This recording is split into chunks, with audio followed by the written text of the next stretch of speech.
Welcome to the Champs App podcast, where we help players and parents demystify the world of minor hockey development and recruiting for both girls and boys. On this episode, we chat with Jeremy Gunderson, who has been the head coach of the Dodge County girls high school hockey team in Minnesota for the last 16 years. We discuss girls hockey development, including setting goals and giving feedback to players, the Minnesota high school performance camp selection process, and getting reference calls from college coaches. I really learned a lot about Minnesota hockey development in this conversation, so I hope you enjoy it. Before we start the podcast, I wanted to let you know about the app in Champs App. Champs App lets you create a free, beautiful online hockey resume to share with coaches, teams, and players. Your profile includes all the information coaches want to know to help decide if you are a player they want to keep on their recruiting radar. What makes Champs App unique is that you can then connect directly with college, prep, or team coaches, and they can then follow your updates. So when you add a new highlight video or a game to your schedule, they will automatically get notified of these changes to your profile. It's a really easy way to keep all your connections up to date. Just go to www.champs.app and click the sign up button to start your profile. And check out the links in the show notes to see a list of some of the college coaches already using Champs App that you can connect with.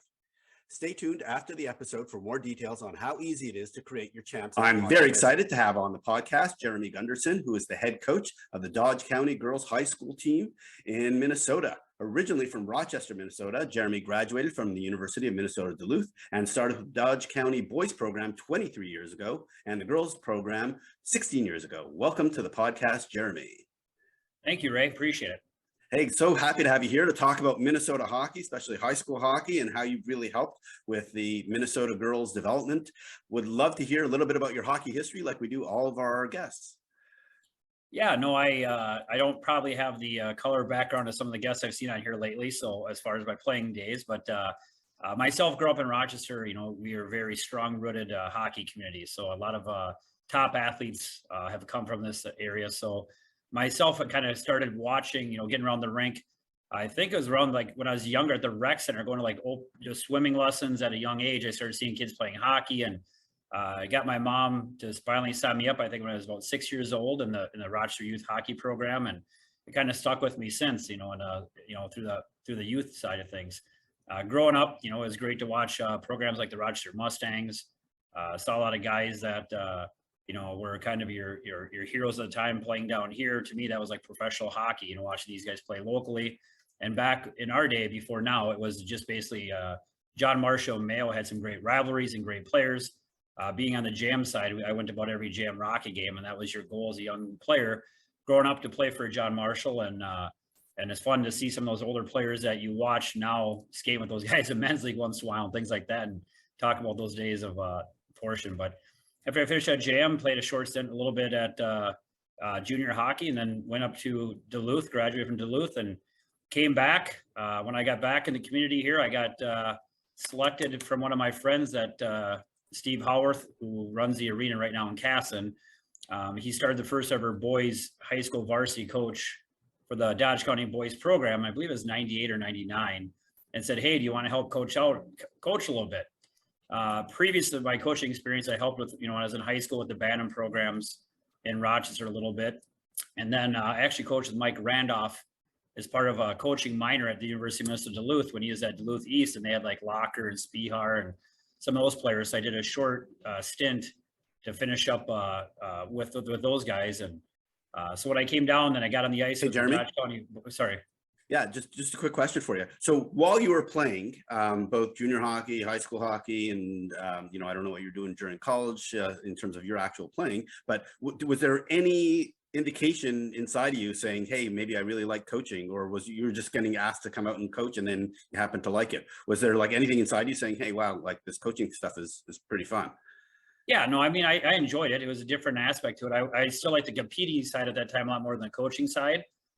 So it's a whole different perspective, the way to see the game, So instead of worrying about your position, what you have to do as an individual, you learn quickly it's a sum of a whole, right? You got to know what defensemen do a lot more of. And it probably made me more aware to be a better hockey player myself, because you started realizing what the other positions and people were responsibilities were and how it incorporated into your game. So. Yeah, and I still have a little bit more question about your personal hockey development. So, obviously you had a real passion for the game, watching, some of the older kids play and stuff like that. What were you thinking in terms of what your potential and your aspirations were from being a player at that time? And obviously, you didn't play college hockey. So what was it that like you felt like limited you, or your decision to say, hey, I don't really want to pursue this as much? Well, I think a lot of it too is just your background as a family kind of growing up. I wasn't from a big hockey background family. And so a lot of my friends and the same thing, we played for the fun, the relationships, and to be the best and try to win at the highest level, playing at traveling hockey at the highest levels. But you didn't have that portion like have these days where you have for us, everybody talked about what did you do for hockey camp? We went to Heartland hockey camp for a summer, but we didn't have like down here Mayo, we didn't have OMC, acceleration, treadmills, all the stuff work with like Pitlick and the Sweet Hands programs, and Buke said with shooting stuff. We had the old wood sticks, and what we did all the time was we played nonstop outdoor street hockey with the tennis ball and in the summer, and put up the nets and moved them when cars came, and you became to have pretty good hands and become a great player that way. And then in the winter we lived on the outdoor rinks. So just the era is so different, and the stuff that without the internet, a lot of people didn't have a direction, I think, a course to tell people what to do and how to do things like they do nowadays. So Gotcha. Okay, so you got the coaching bug, and then tell us about you actually then getting deeply involved in coaching on a regular basis. So I came back, and like I said, I helped Steve Howarth coach on the boys side. It was definitely a whole different step. As far as high school hockey, seeing Duluth East with that program that's decorated state championship teams, then coming back to a program that just started out. It was a small team. I think we had like 12 guys on the team. We had a couple really good hockey players, and we had some that we just needed a body that were probably not even the best kids, as far as being, I think a couple were on probation, juvenile probation, and some different aspects that you learned at an early age, respect to the game and how to handle every kind of aspect of a player in that locker room. But it was good to see that growth.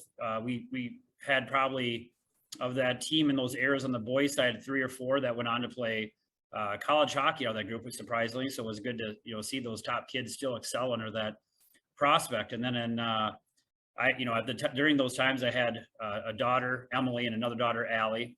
Emily is born in '96, and my youngest is born in 2000. So they started playing hockey as well. And as coaching with the youth side of things with those guys, an opportunity opened up in 2006 where our girls coach took over the boys head coaching position.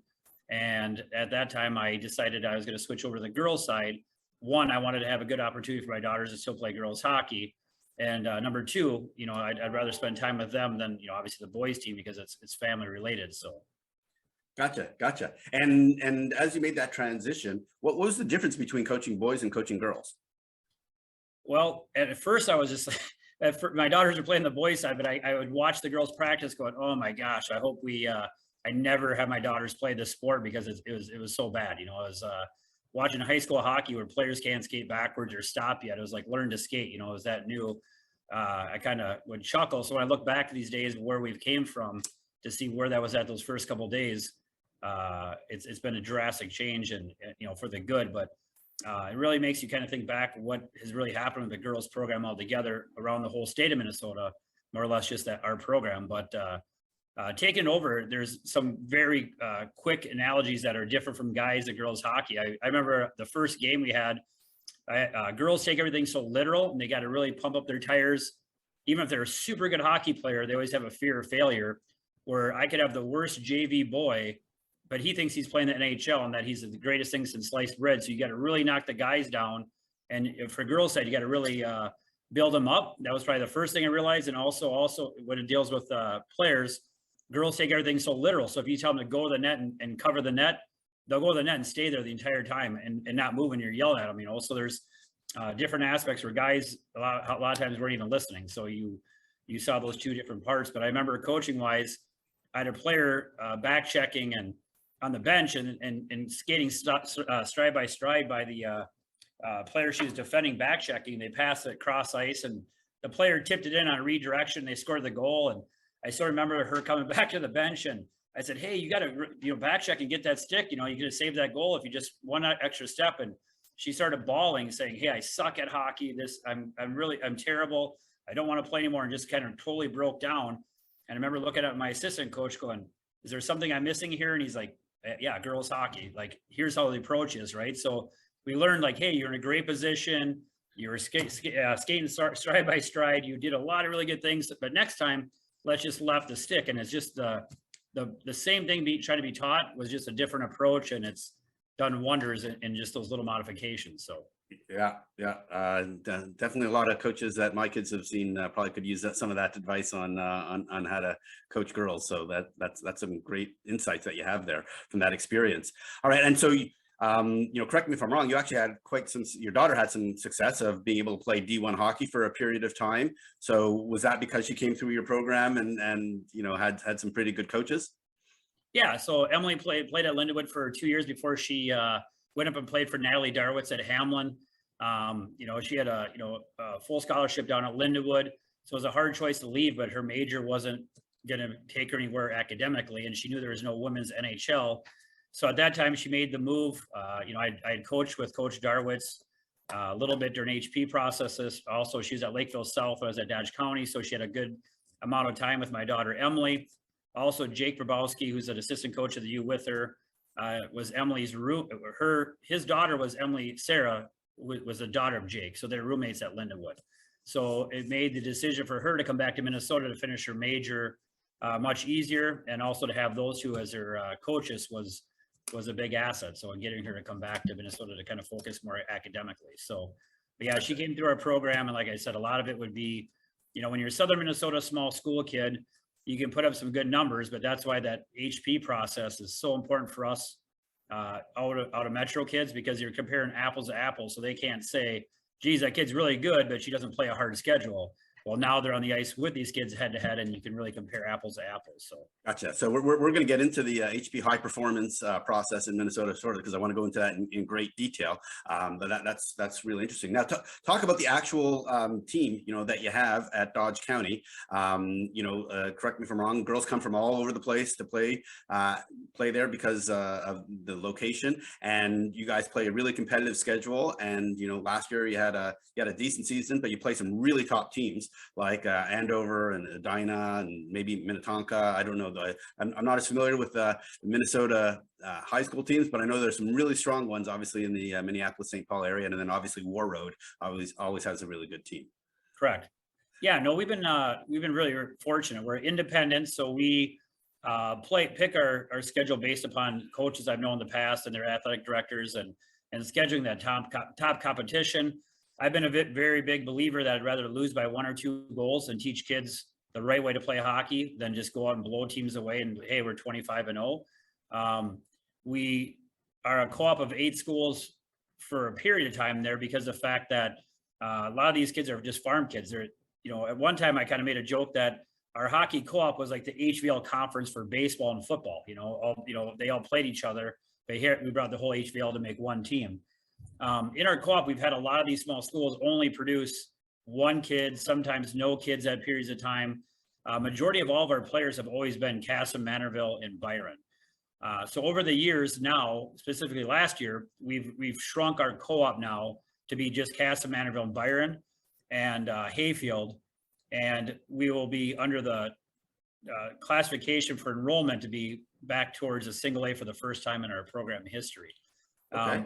What we've done, the reason why we've done that is because, again, lack of player participation from these small schools. We just don't have kids coming from there, but the state high school will penalize you because you take on their full enrollment, no matter what, if they're in your co-op, if you have a player or 0 players in Minnesota, how our high school league rules work.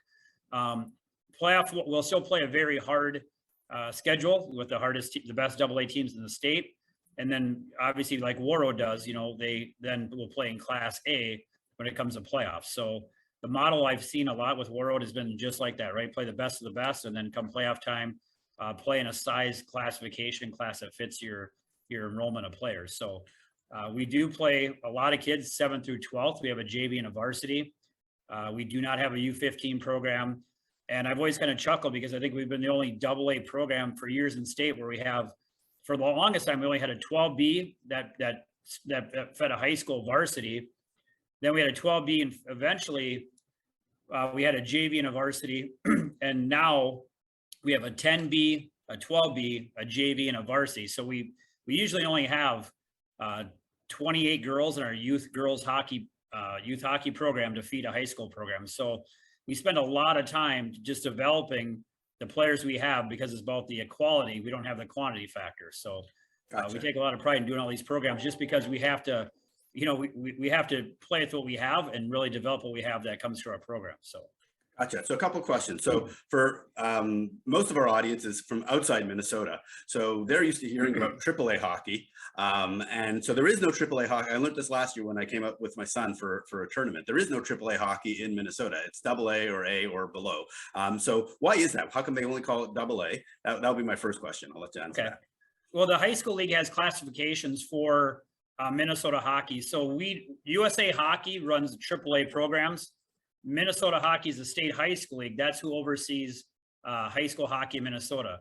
So by enrollment, they go by enrollment size. So AA are usually the 64 biggest schools in the state of Minnesota, and all the rest will play single A. So that's how they classify you for the playoffs. So the biggest differential is like our players don't pay a USA Hockey fee because they're all the schools pay towards the state high school league, and they're enrolled in the Minnesota State High School League sports programs. If you play AAA, that's ran by USA Hockey, and those are for leagues a lot of times when you don't have, like for us, we have probably the strongest high school hockey program you can have in a state, so you don't see a lot of those kids playing in that those AAA type programs. So. Gotcha. And that also means you're not subject to the USA Hockey rules that they change every few years, which may or may not be attractive to the Minnesota hockey folks. All right. Yeah. All right. And then my next question is, you mentioned that, that you weren't getting some of the players from some of those schools that were part of your co-op.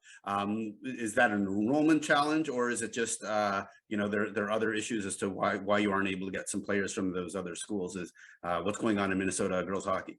A lot of it was that they don't have them, right? There's our rink. I mean, some of those schools are 45 minutes away from any arena, and they just don't have hockey. So what we've had is a lot of the onesies, right? Where a kid, mom has driven them to Rochester and they played hockey for a while. They want to stay with hockey. So then they have to get in a school that's part of a co-op. So it's not that we're like losing kids. They just don't have players. But as a whole, what I've seen in Minnesota hockey over the years is that it's really shrinking in outstate for us in southern Minnesota, especially. Ever since AAA came in, you see a lot of kids, in the summers for AAA hockey, these programs, they get together and they play with some of the best kids, and they lose that touch of the hometown hockey feeling of your being from your hometown. And kids are moving all over the place. They're open and rolling up in the metro because they all want to be on that special team, right? So a lot of these smaller towns are losing some of their players, privates in the metro, families moving up there. I know like this Andover starting goalie was a Dodge County kid. I mean, the Stagman girl, she's from down here. There's a Kasich girl. She's from Rochester on the Andover roster. So what's starting to hurt is you're taking some of these players, from these portions because they get talked to by these AAA coaches at a young age, and they get persuaded to move or bring their kids and play those things. So it's unfortunate, but we're seeing a lot less good players actually graduate from where they're, played their roots were, and they're going to schools that fit what they perceive as a state championship team or what they think will get them recruited faster. So. Gotcha. Yeah. And we see this all over the country of folks moving and trying to create all-star teams, and there are pros and cons to that philosophy. So I totally hear you. And obviously you're on the end where you lose a bunch of kids, I'm sure. So. So actually, that's a good way to kind of segue into kind of just general. What is your coaching philosophy, and how do you think about winning versus development? Well, I'd say it's like a great mutual fund, right? You got this big piece of pie, kind of like run practice. You have to have the first thing we develop a lot is just great kids and great culture. So, if a kid doesn't want to come in and comply with rules such as drinking, partying, they want to be here to, bully kids, we'll find a way quickly to have them off the team, right? We make sure we don't have that atmosphere in our program. We make sure that kids are very strong when they graduate from here academically, that they're very good people. We do a lot of community service as part of our lettering process. So the first thing we develop is just good kids, good people, and a great culture. Once you have that instilled in a program at a young age, then it's easy to teach kids the concepts of playing hockey and work ethic. So when it comes to hockey, we make it very competitive. It doesn't matter if you're a senior or a seventh grader.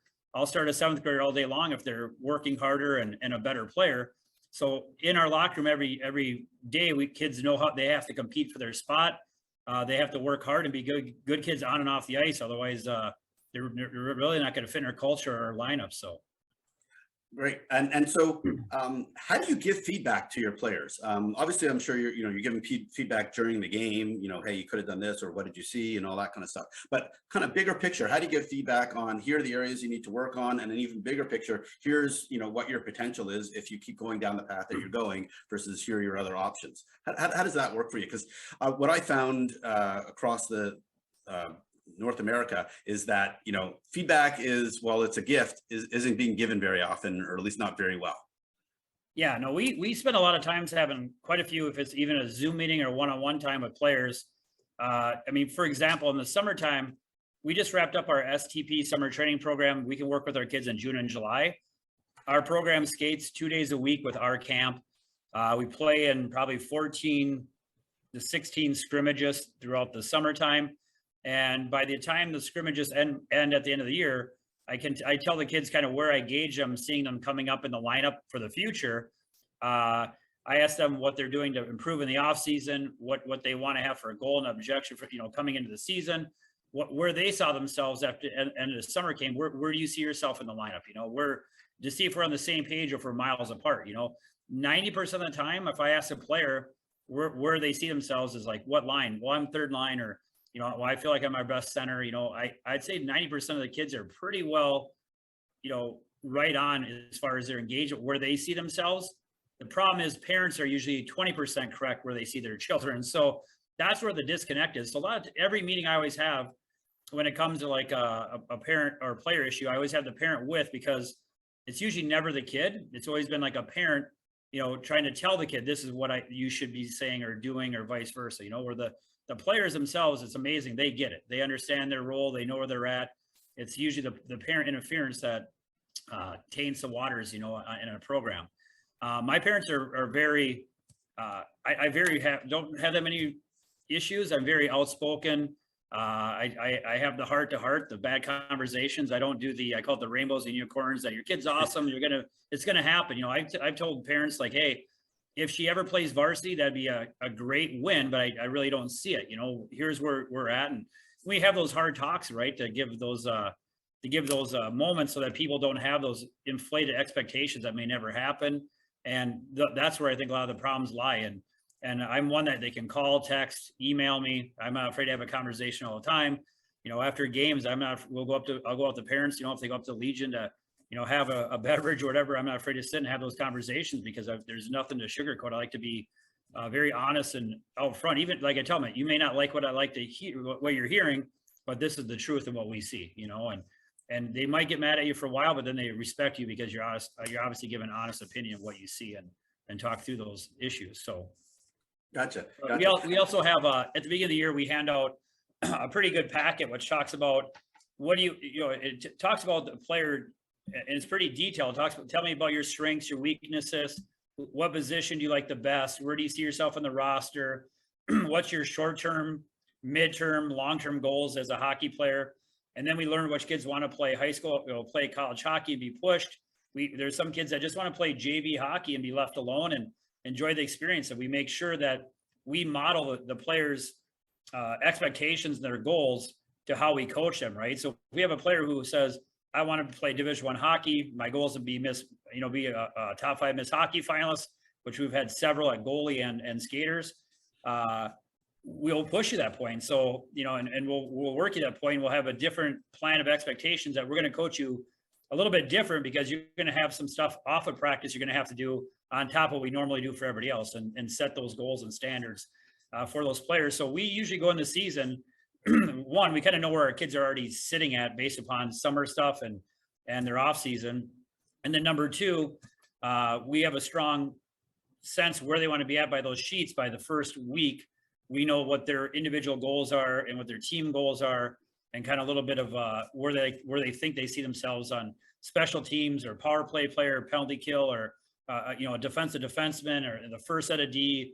And if they're way off, we can reel those expectations in pretty quick and say, and correct those and say, yes, I believe you're there, but we don't see you in the top 2 lines, right? We see you battling for a 3rd and 4th line spot right now. Doesn't mean at the end of the year you're not going to be there, but I don't want to disappoint you, but here's where we're putting you at right now, but work hard. And here's what we see you having to prove on. And once you do that, yes, you can probably make those objectives and goals. So. Wow, so that's a pretty rigorous player development process that you have there. So I'm sure there's a lot of parents listening to this who are saying, "Geez, I wish my kids' coaches would put that level of sophistication into my kids' development plan." So, so I do have a question though. I do know you scout other teams. You'll drive to your opponents' games, upcoming opponents, and prepare for games. So, how do you think about, what does success look like? How do you measure it? Is it about winning? Because if you're obviously care about winning if you're going to go scout the opponents, but obviously there's the development side. So how do you think about, what success looks like for you? Well, I mean, it's like every coach you've had, every boss you've had, right? Every game you go to, there's things you take out of other players when you are scouting a team.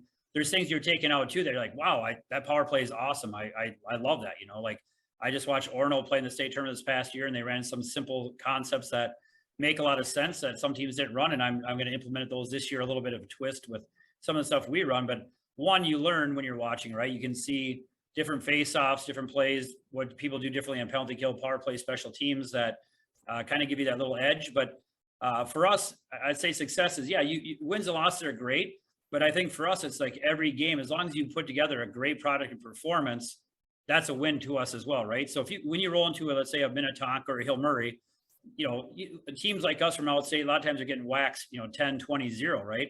We go in there and you make a game like we usually do, where it's 5-3 and it's a battle to the end. To me, that's a huge success because we're showing what a bunch of outstate Southern Minnesota kids can do, with the work ethic that they have, putting together a game plan, a little bit of strategy and time invested, and a 5-3 loss.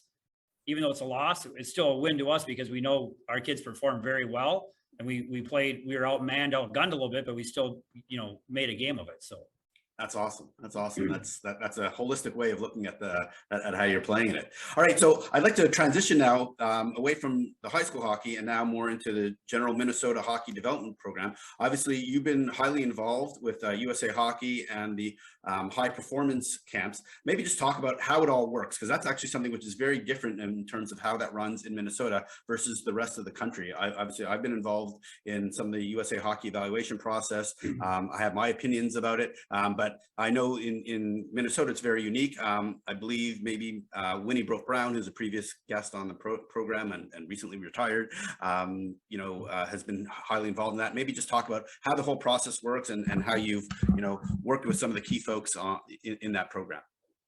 Yeah, so I work as our Section 1 general manager for the 16 and 17 age class. In Minnesota, we take each part of the state and divide it by 8 sections. So the player has to participate in the city that they basically reside in within that section. So for us, we get all the kids in Southeast Minnesota up to Lakeville, Farmington, et cetera. And it's all tryout by your year of birth. So whatever year of birth it is that you're that 16 class or the 17 class, you're allowed to try out. So our tryouts, we bring in, everybody has evaluations. It's basically a 2 to 3 day trial process. We select down to a team of 20, 4 lines of forwards, 6 defensemen, 2 goalies, that we go up to a festival, which has been lately up in Plymouth, where we compete against the other sections in a tournament format. Can I ask you a question about that? Yeah. So the 20 players that you pick, how do you decide who they are? What's the evaluation criteria? And how do you make it objective versus subjective? Well, we bring in quite a few evaluators from all over Southern Minnesota. Like last year, I pretty much had like Paige Haley, who played for the Gophers, a Northfield coach. We had Nicole Schammel, played for the Gophers and the Whitecaps. We had a couple former players that we had.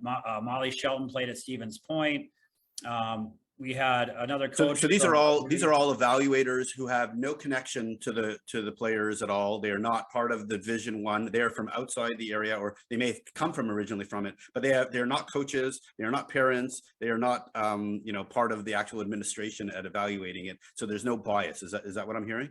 Correct. Well, Paige coaches Northfield, and we had an Albert Lee coach there, but we have some of the coaches because it's hard to find people, especially in Casson, to bring them down to evaluate. Yep. So there's probably a good mix. but we actually have score sheets that we track on skating, competing, and we kind of narrow down our top. So as a whole, what we try to identify through the process in the first portion is you're going to have some kids that, are just lights out. So we don't need to really watch them as much. And then you have some kids you identify that are completely in any tryout that there's just no way they're going to be able to participate. So we spend a lot of our time focusing on that mid section to make sure we get the right kids. When it comes down to any tryout, the last couple of selections, when you're looking at that fourth line or that sixth defenseman, there's every kid is so close. I mean, it's very hard to make that last decision. So we kind of put together a scoring system and we rank players and then do the law of averages, what kind of comes out to be those final positions. But, like any other thing, it's hard to say, because I've had several kids where I'm like, I think that would be a great kid for the fourth line, works hard, does these things. I go through the process and it doesn't work that way because of the sum of the whole. The other evaluators have, a different ranking portion. But as a whole, our team has always went up there as a section and done very well.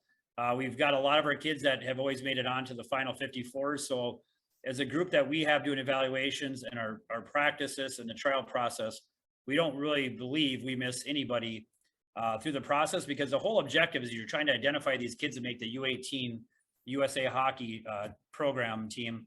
And so it's obviously it's about getting the experience for a whole, but truly when you're a fourth line player, I don't know how many kids, I've never seen any kid actually that we've had, make the final 54s, so gotcha. Usually it's the top kids in that top, 4 defensemen, top 6 forwards that are really being seen the most that kind of make it onto the next processes. So Perfect. That's a great answer, Jeremy, because I've been through a similar process, which is completely like in terms of what the requirement is to get to the next level with my kids. And I've just seen a completely different way of evaluation, which is nowhere near as 1/100th the level of sophistication that you just described. So it's good to hear, because I really respect how Minnesota works, because I've never seen a kid at any of these camps, and even where I've seen them at other showcases, that didn't look like they actually belonged.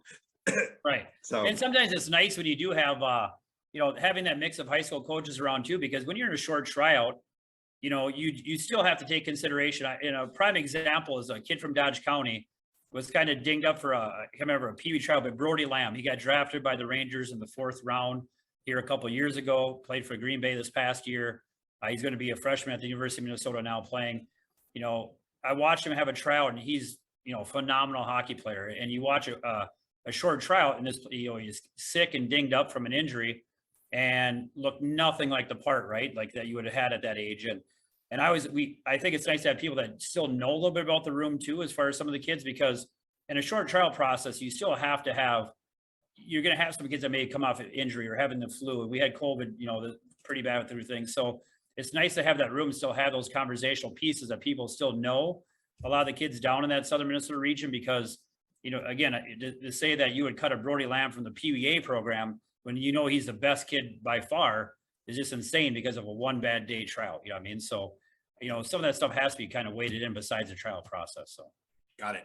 Okay. So help me understand. So then you pick 20 players and then they go to, what happens next? Yeah. So then we go up to a festival. Usually it's been the last couple of years in St. Louis Park. You play 3 games and it's a bracketed 8 section team tournament. Up there, the kids are then evaluated by USA Hockey. There's high school coaches up there. There's a lot of, I know Winnie's one of the evaluators in a group. There's a bunch of college coaches that are evaluators, and plus USA Hockey evaluates their own players as well. So what I like about the process is once they're up there, it's the age class, you don't really worry about the last, they're not going, hey, this kid's a Hill Murray kid, this kid's a Dodge County kid. It's, they're on the ice together. They're playing against the top competition. So as a college coach, I would love it because it's apples to apples, right? The kids that are competing, and some kids that are really good programs, how good are they truly? And kids that are from small town programs, what are they really like now in a big game situation once they have a lot of really good players around them. So it's amazing to see some of the kids that, kind of come out of that process and move on that really nobody knew about because they just were, those hidden gems that were at programs and not really recognized because their high school program wasn't that good, but they individually were very good. So, And Jeremy, just to clarify, you said earlier that the USA Hockey has their process and Minnesota has your own process. So when you say the USA Hockey has their process, they're evaluating to go straight to the under 18 camps. Is that what it is? Or is that separate from like the Minnesota kind of selection process? Well, in the past, there used to be it's kind of transpired where I know USA Hockey didn't send as many evaluators out. Now they're out doing a lot of their evaluation themselves as well, because they take another group, that the 66 that goes out east. Yep. And then there's a group of that they call national camp kids that will still stay up in St. Cloud. The evaluators and all those individuals, they work that out themselves. I'm not part of that. But I know by being in the process, as I see the groups of evaluators that are sitting up there and taking notes. So the group that goes to the final 54s, we have committees that are set up through Mike McMillan runs that program. He's got his heads that do they're all set up for evaluations. And like I said, when I'm up there and I walk up and I see the evaluators, there's a clipboard and there's always at least a dozen plus people evaluating every single game, and they do a great job. They put a lot of time and they have long discussions that, through their evaluation process. So I know they don't leave any rock not unturned. That they do a lot of work to pick those players. And like you and I both know, when you start picking the kid, I watch these things 45 through 65. It's all really close. I mean, so when you hear people say, geez, they missed this kid or this kid, it's a tough process because, again, especially Minnesota, there is just a ton of very good hockey players. So, and so in terms of the actual amount of time they're on the ice being evaluated, is it just 3 games? Is that what you said?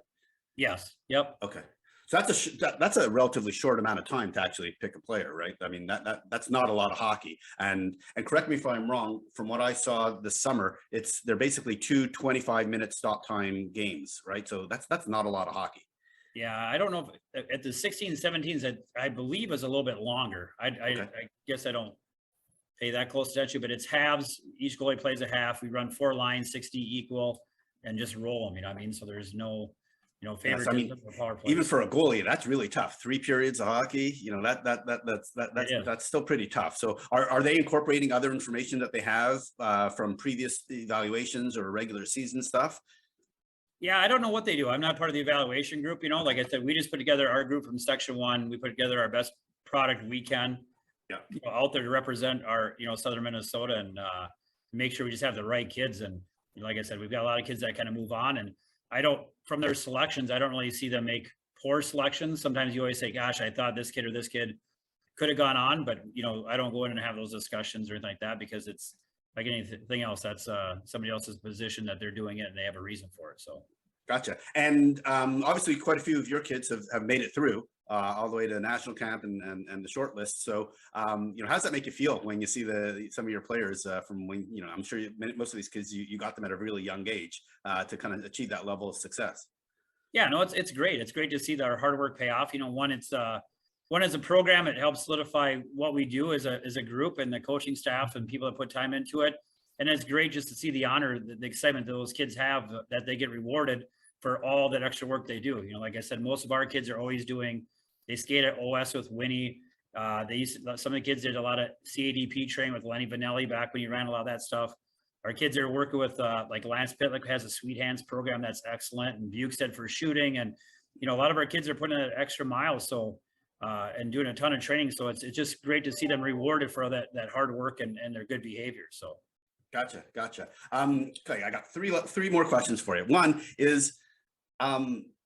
is there any politics in the hockey that you've been involved with, and how do you deal with the politics? Like whether it's the parents not being happy with how their kid is being chosen. Maybe you're seeing in certain situations some players getting favoritism or getting picked for stuff because of who they know. How do you think about politics in girls hockey these days? Well, we always figure that I can only control what I can control ourselves.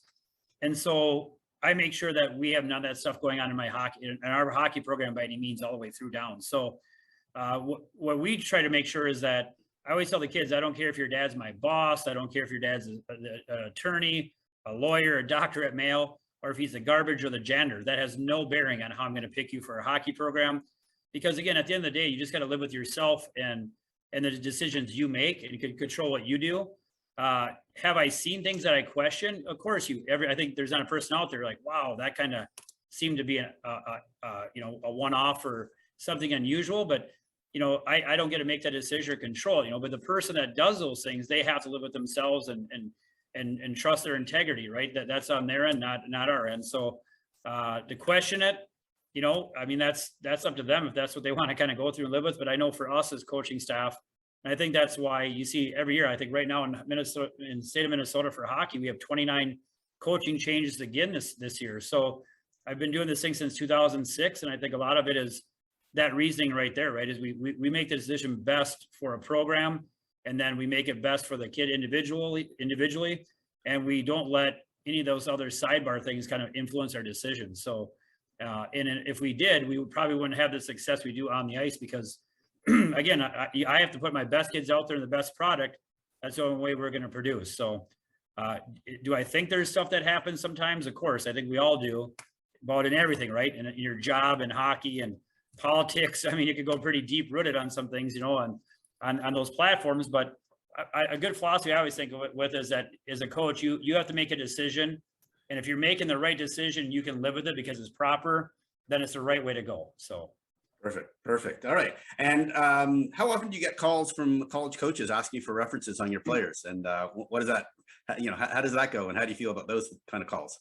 Yeah, I mean, I love it. I get quite a few calls, not only about our own kids, but a lot of kids that, because we participate in so many different camp things or work with, and it's amazing that the one question they ask me a lot of times is, tell me about the kid's personality. Are they a good kid, or is this kid kind of a brat?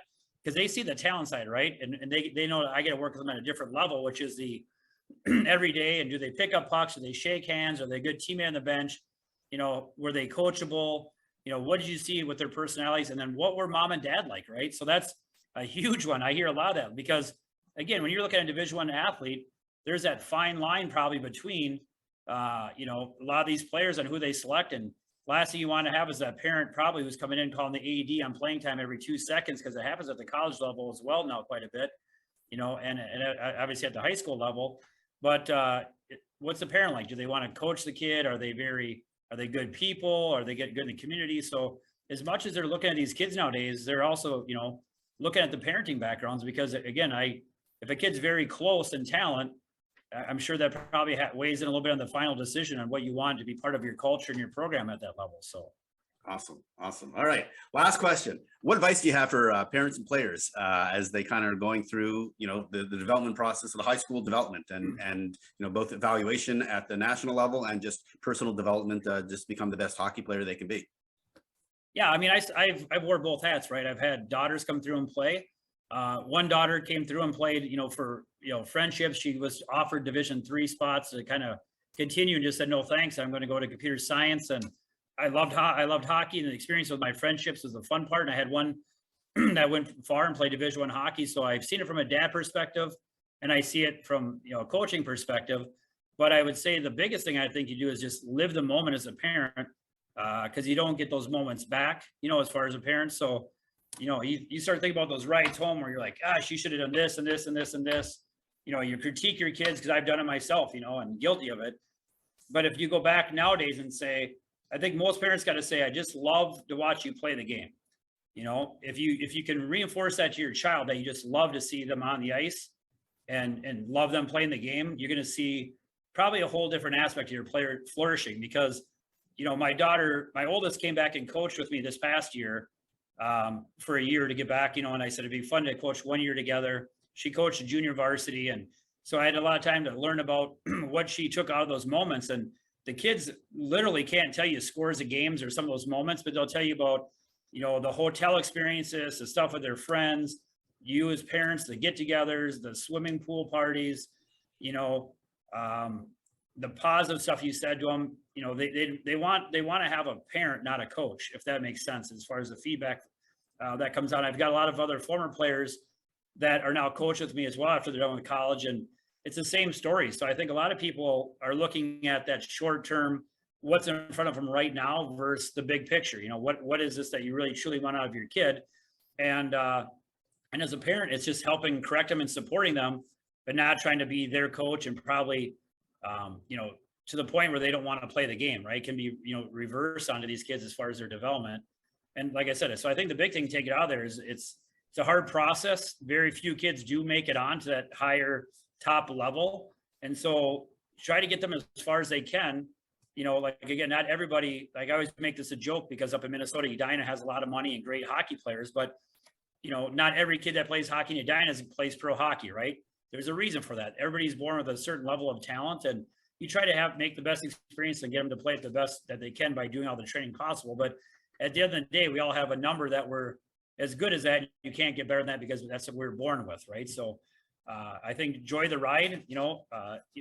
Take away the the political ploy of like, well, I think it's politics, that kind of stuff like you said. And if there's questions, have that discussion in person with the kid and the coach and the person, because I mean, what I've learned a lot through this process is communication with others is key, because a lot of times you probably just aren't on the same wavelength. And once you have that talk, you'll find that where that disconnect is and quickly repair it and at least get back on the same page. So it's an enjoyable experience. So awesome. Amen. Jeremy, thank you so much. Really appreciate you coming on the podcast, talking about Minnesota hockey, high school hockey, the whole high performance selection process, and obviously your philosophies on coaching and player development. So this has been awesome. Thank you so much for doing this. Yeah, you bet. I appreciate it. And like I said, you brought up earlier, we just talked about Winnie retiring, and so it's a great way to, talk about girls hockey in a podcast like today. And she's, like I said, she comes down to our rink in Caston, runs probably one or two youth practices a year and high school practices. And she does a great job with our kids in summer training. And it's great to have, for us in Minnesota, to have an ambassador for girls hockey, kind of like that. So I really want to thank Jeremy for coming on the podcast. It was great to learn more about Minnesota high school hockey, the high performance camp selection process, and dealing with politics in youth hockey. Thanks for listening to today's episode. Before you go, I wanted to share more about the app in Champs app. If you've listened to this podcast before, I spend a lot of time talking with coaches, parents, and players about the hockey recruiting process. One of the key questions that people want to know is, how does a player get noticed by college coaches? While there are many ways to be discovered, the easiest way to get on a college's radar is to send a coach an email and provide them all the information they need to assess if you are a player worth keeping their eyes on. That's where the app part of Champs app comes in. Champs app was designed based on all the conversations and feedback we received about the recruiting process. And we've built a tool to help players and coaches connect with a ton of the information they want to know. It all starts with creating a free, beautiful Champs app profile. After that, there's some pretty magical things that can happen to help make the recruiting process a little less overwhelming. Your Champs app profile includes all the basic academic, personal, and athletic information coaches want to know. Then, by including video, schedule information, and your coach's contact details, colleges can easily start their evaluation process. You just copy and paste your personalized link and send it to coaches so they can see your public player profile without even having to log in or create a Champs app account. Or you can connect directly with coaches on Champs app. More and more coaches are creating their own Champs app profiles and connecting with players themselves every day. Now coaches can have all the information they need to assess where you might fit in their recruiting plans. Even better, college coaches can track your progress throughout the winter and showcase seasons, because as you make changes to your profile, coaches will get notified to your updates. And in the future, we will be adding even more amazing features to improve your visibility to the recruiting process and hopefully increase your odds of success. If you want to see what a player or coach profile looks like before you start your own, look in the show notes to see some examples. My kids and I have used Champs app for their recruiting process. In fact, my son was invited to a AAA tryout thanks to his Champs app profile. So go to www.champs.app and start your player or coach profile.